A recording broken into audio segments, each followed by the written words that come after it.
Ole Miss is primed to land their transfer portal quarterback, I think.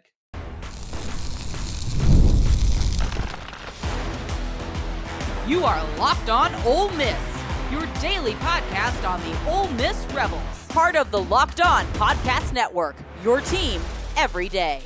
Welcome to the Locked On Ole Miss podcast, your daily podcast on the Ole Miss Rebels, part of the Locked On Podcast Network, your team every day. I'm your host, Steven Willis, a 10-year veteran member of the national media with Yahoo Sports and a former Ole Miss staff member as well. On today's show, we're diving into Ole Miss recruiting quarterbacks through the transfer portal.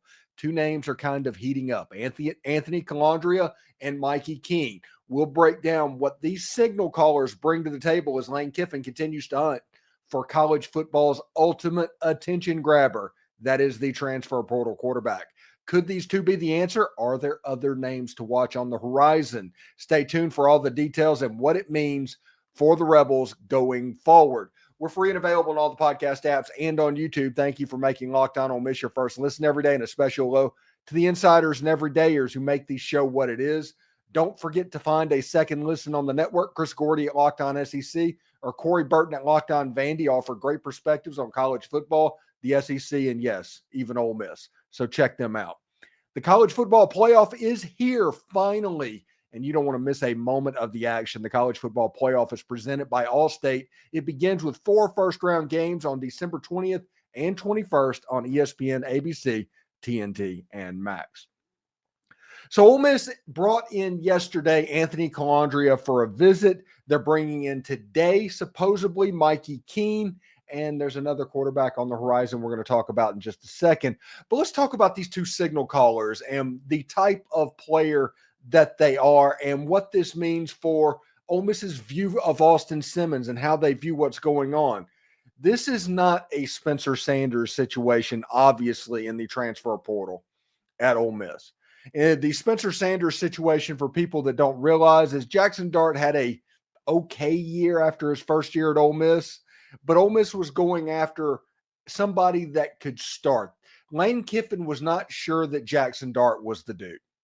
Now, hindsight would say after Jaxson Dart holds every single passing record, he was the dude. But at the end of 2022, after the Texas Bowl, there was actually reason for concern about Jaxson Dart in the system. So Lane Kiffin went out and got a 4-year starter from Oklahoma State named Spencer Sanders. He was expected to come in and take over the job. He didn't. Jaxson Dart won the job and the rest became history, but that doesn't change the intent of what happened. Lane Kiffin went into the 2022 transfer portal window in order to find a starter on the football field. That's what he was doing. The same thing he did when he brought Jaxson Dart into the system over Luke Altmaier. He did that with Spencer Sanders in 2022. Now, after Jaxson Dart leaves, everybody assumed that Lane Kiffin would do the same thing all over again. And that doesn't appear to be the class of quarterbacks that Lane Kiffin's going after. He's not going after 5 stars with multiple years of eligibility. He's not going after the primo names in the transfer portal window like Jackson Arnold. Jackson Arnold famously cost Mississippi State Michael Van Buren. Lane Kiffin is handling this differently by bringing in, yes, talented players. Whenever you look at Anthony Colandrea and Mikey Keene, they are talented players, but they are not the Jackson Arnolds of the transfer portal this cycle, the Noah Fafita, those guys at quarterback, the Caden Salters, the top of the line, top of the crust names. They're not looking at those. They're looking for essentially a 1 or 2 year rental because that tells you exactly what they think of Austin Simmons. They think his talent is ready to shine through. He is ready to be the starting quarterback, and there aren't any questions in their mind. For everybody that says trust the coaches, this is a primo opportunity to trust the coaches in this situation. But they're looking at Anthony Colandrea. It's a quarterback from Florida, actually, right down the road from me. In his career, he is 352 for 566, 4,083 yards, 26 touchdowns, 20 picks. He was a true sophomore this year at the University of Virginia. A lot of his numbers are clouded by the fact that Virginia just wasn't very good, if we're going to be honest about it. But he was kind of a bright spot and had a couple of games. Now, there was a couple of games where his numbers were a little bit depressed as it went on, but he did have a 280-yard gain, a 300-yard gain over the course of the season. If you look at his zones this year, you can see that he's not the strongest arm quarterback. He has trouble outside the numbers down the field. If you want to look at outside right, 3 for 10. Outside left, 7 for 21. 4 touchdowns to the left, only 1 to the right. His passer rating was actually okay on the deep balls.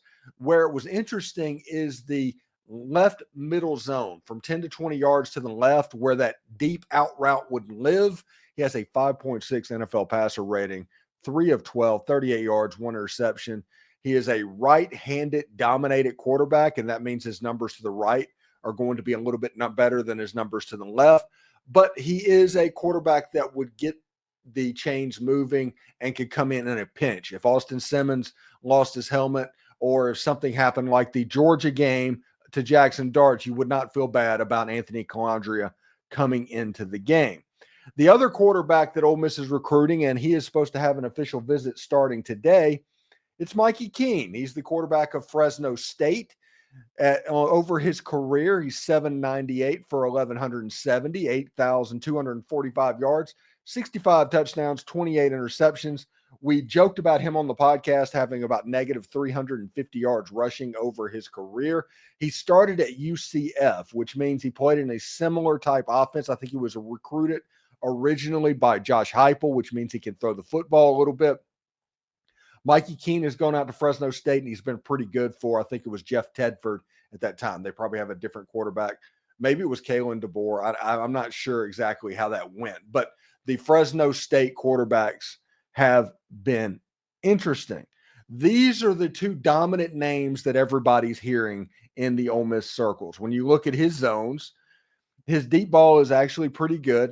A little bit less on the right deep zone. He's 6 of 19, 195 yards, a touchdown and interception. He's more left-handed dominant of a right-handed quarterback. Looking at his numbers at 19 of 26 to the left, 10 to 20 yards, 28 of 29 under 10 yards to the left. He throws better to the left-hand side. He has no fear of the middle of the field. And throwing the football, he's probably a little bit more accomplished than Colandrea. So this is all important. What do you want for a backup quarterback other than the 1-year rental that we've talked about from time to time? You have a situation with a drop back passing quarterback like Mikey Keene that through the air can move the chains. And then you have Anthony Colandrea, who is a dual threat type quarterback with a ton of swag. You watch him play, he oozes swag, probably more swag than his stats say that he needs to have. But those are the 2 names that are on the forefront right now for Ole Miss. And if you had to ask me, it's like, hey, Steve, what's going on? I think one of those 2 are probably going to be the quarterback that gets signed in this transfer portal cycle. Now, is there anybody else that is popping up? A new name that is surfaced, and this was on 3 with Zach Berry, and I think David Johnson reported it as well. But Bo Pribula, who has visited Missouri, and everybody's trying to get him on campus to visit. He's trying to decide in a hurry. He is the quarterback that came in and threw 1 pass against Ole Miss in the Peach Bowl, and it was a 48-yard touchdown. For his career, 37 of 56, 424 yards, 9 touchdowns, and 1 interception. He is a very athletic quarterback. They bring him in at Penn State in running packages specifically, but you can see his completion percentage is nothing to sneeze at as well. He would have 1 to 2 years of eligibility. I'm not exactly sure of the timeline there. Now, he has visited Missouri, and he is visiting other programs in the Big Ten and stuff like that. Everybody is trying to line up a visit with Bo Pribula.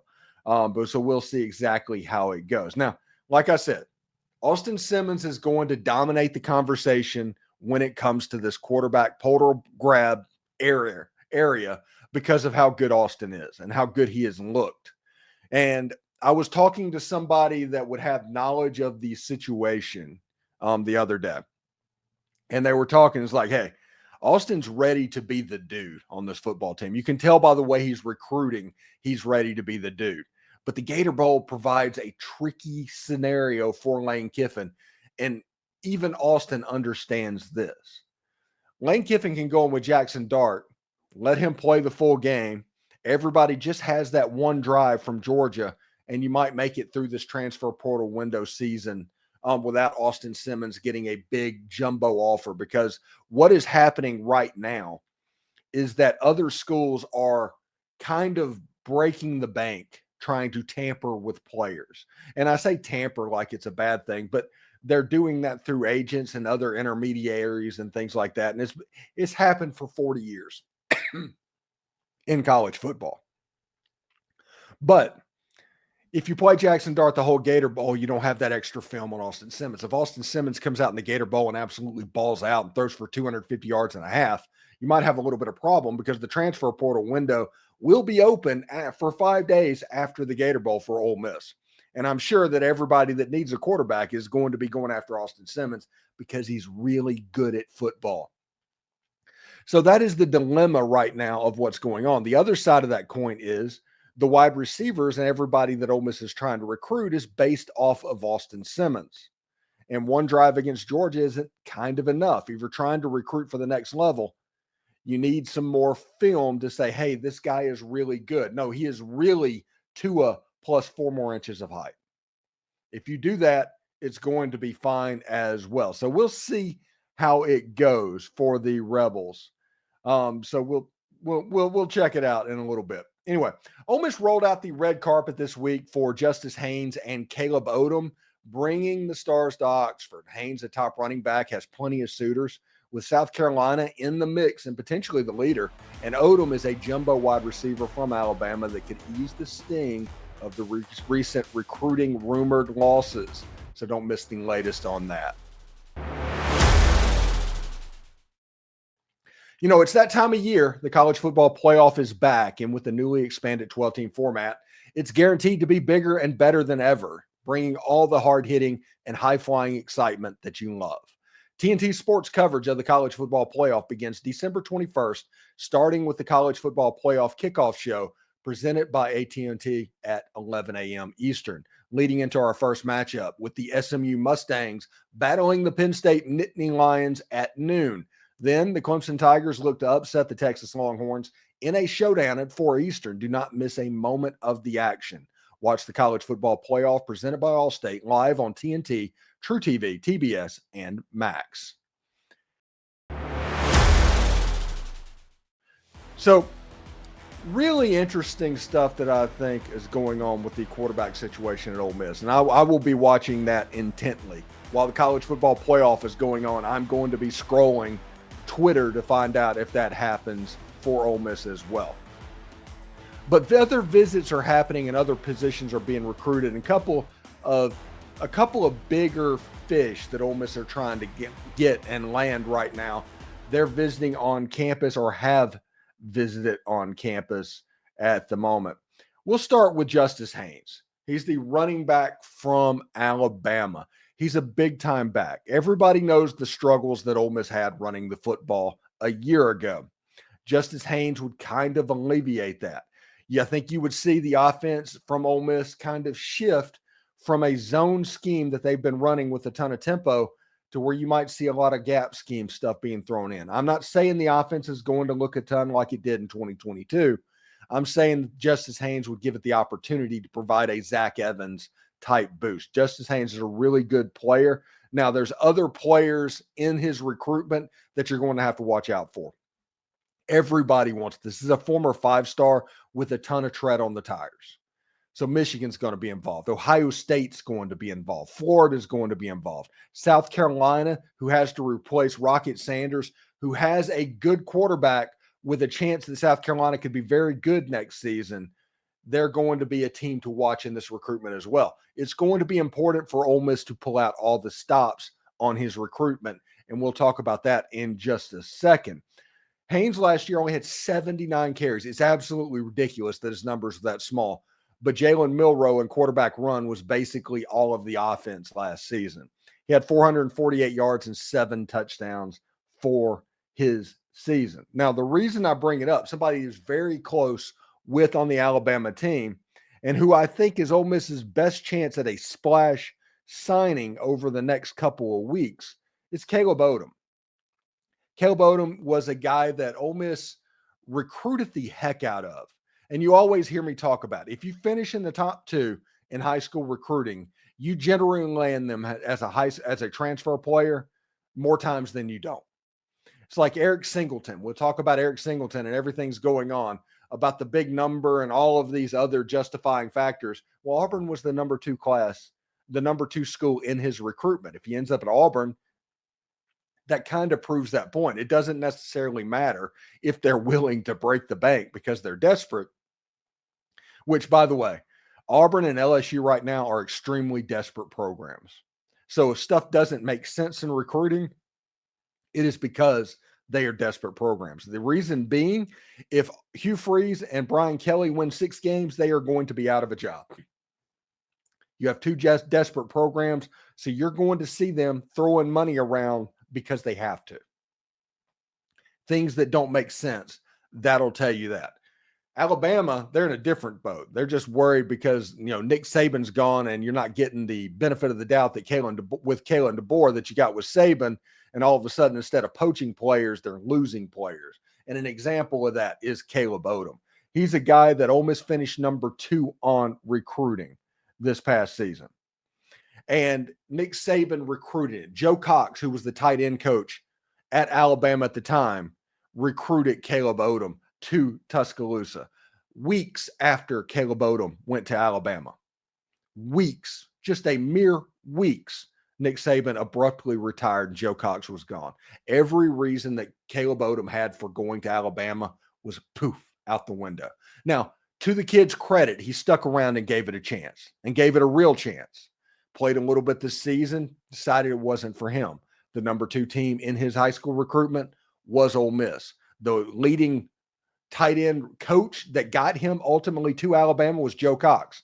He is at Ole Miss.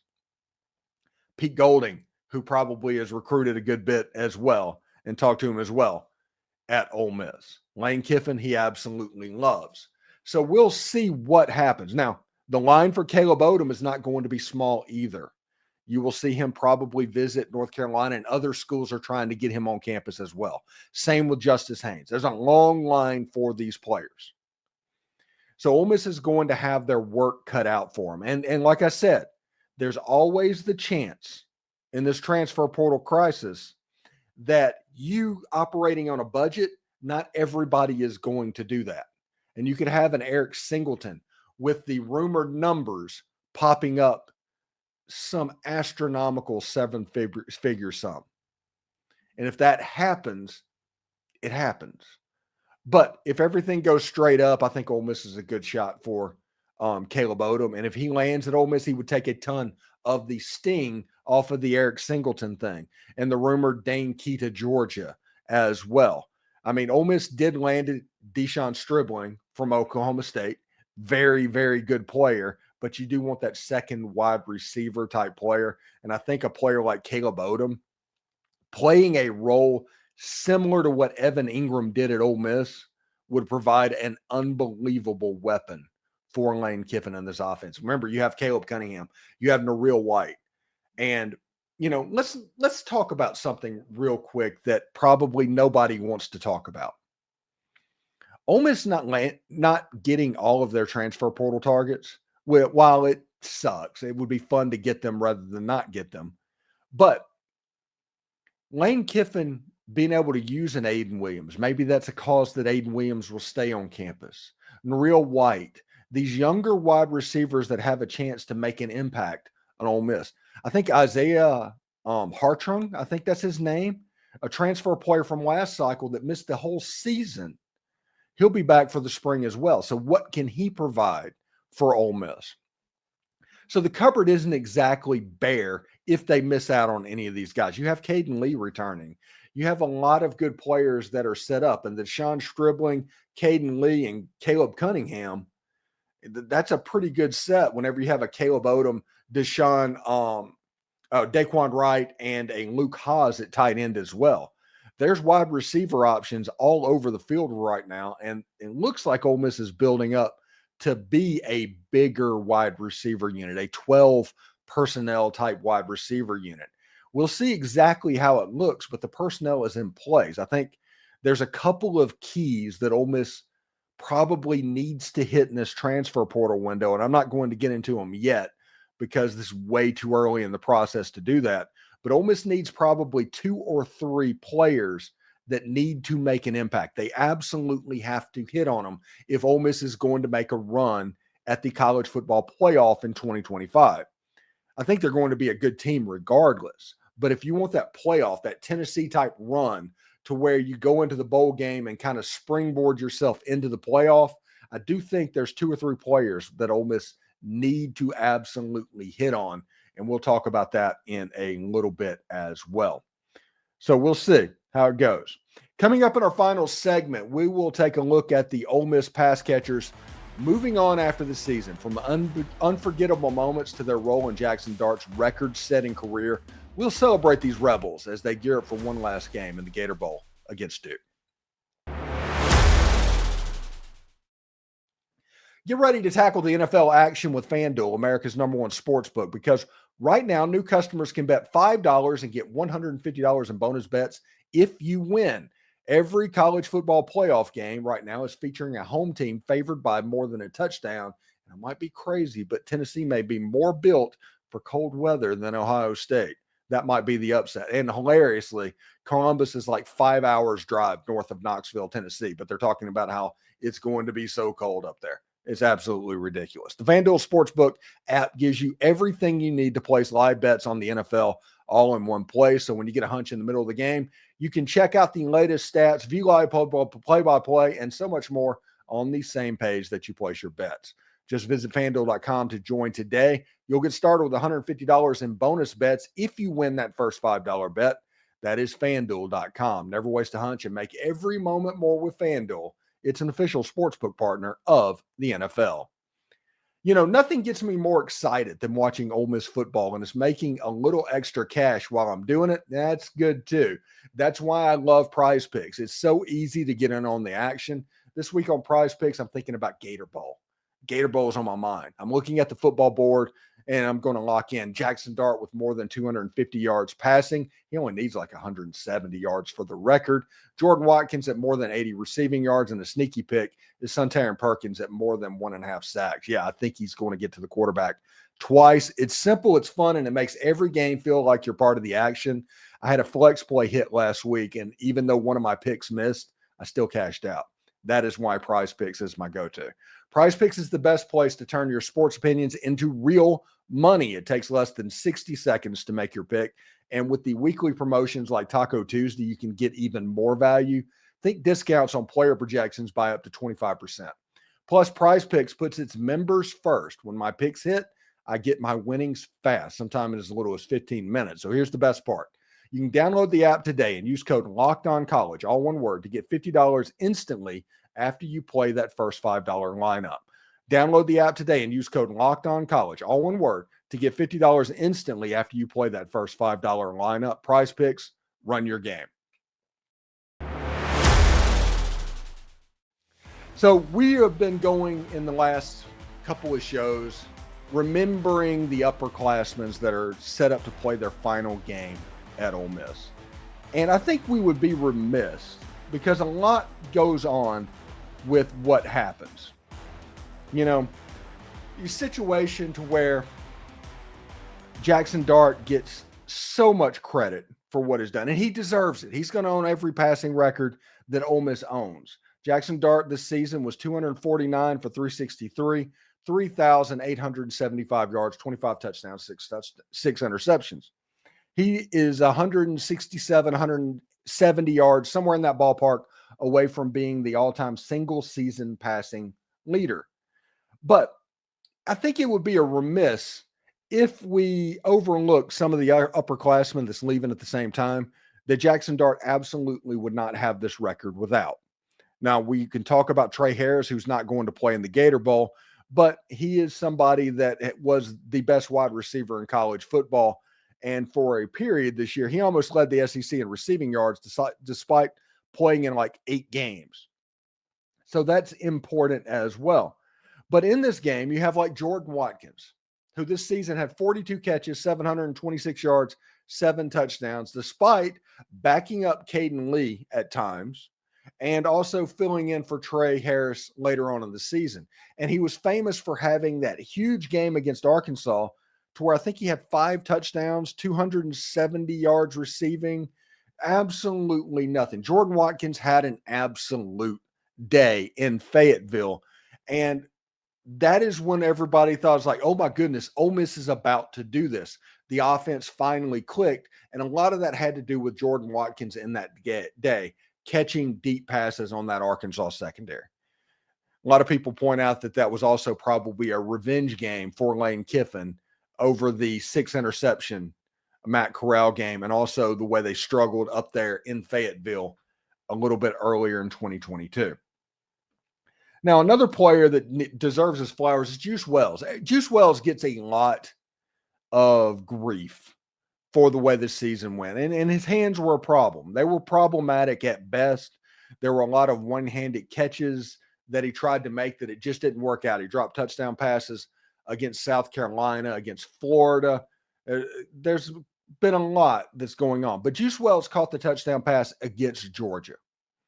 In the game that needed to happen, a touchdown pass that essentially put that game away, Juice Wells was responsible for pulling that in. He finished the season with 27 catches, 521 yards, and 5 touchdowns. I think everybody should appreciate Juice Wells at least for that catch. If there was problematic stuff other in the season, that's okay. But everybody needs to realize that he did make that grab. And finally, Caden Prescorn. I know it's not a wide receiver, it's a tight end, and he had 24 catches, 375 yards, and 3 touchdowns. Those are remarkably similar numbers to Daquan Wright, by the way. So the tight end position had nearly 50 catches on the season and about 700 yards receiving and 6 touchdowns. So anybody that talks about the tight end not being used, they haven't really been paying attention. But Caden Prescorn had 24 catches, 375 yards, and 3 touchdowns, including a big touchdown against Mississippi State. When Ole Miss absolutely struggled throwing the ball against Mississippi State, it was bizarre to see the offense struggle as much as they did against Mississippi State. Caden Prescorn put the go-ahead touchdown in his hands and won the game. The same as he did in 2023 in Starkville on the Hyde play, catching the touchdown pass as well. Caden Prescorn, his legacy is going to go out being an Egg Bowl killer. He is a person that puts games away for Ole Miss in the Egg Bowl. That is Caden Prescorn's legacy, including a Peach Bowl MVP as well. Pretty interesting stuff, and I'm pretty fired up about Caden Prescorn. These players have been unbelievably integral to the Ole Miss passing attack that over the last couple of years have been really, really good, especially Jordan Watkins, who was essentially a safety net for Jaxson Dart over the course of the last 2 years. When you look at Antoine Juice Wells and when he came in, that huge catch against Georgia, Caden Prescorn making big grabs against Mississippi State. These are both players that, or all of them are players that made big catches and big moments for Ole Miss. In 2023, whenever Ole Miss needed yards, Jaxson Dart threw the ball to Jordan Watkins. So it is not outside the realm of possibility to add in some credit with these guys for Jaxson Dart's record, because Jaxson Dart doesn't set the record without them. Jaxson Dart is going to own every single record at Ole Miss besides touchdowns. Touchdowns is the only record that he's not really going to get. But Jordan Watkins and Trey Harris and all of those guys, they have played a monumental role in Ole Miss this season. Thank you for making the Locked On Ole Miss podcast your go-to source for Ole Miss sports. We pride ourselves on offering the most comprehensive perspectives, which is why we're the #1 Ole Miss podcast. Your support means the world to us. Thank you for making Locked On Ole Miss your first listen today. For your second listen, check out Locked On SEC podcast. Host Chris Gordy holding us no punches, covering the best conference in all of college football. Find the Locked On SEC on YouTube or wherever you listen to podcasts. Hotty toddy, everyone, and enjoy it. Getting close.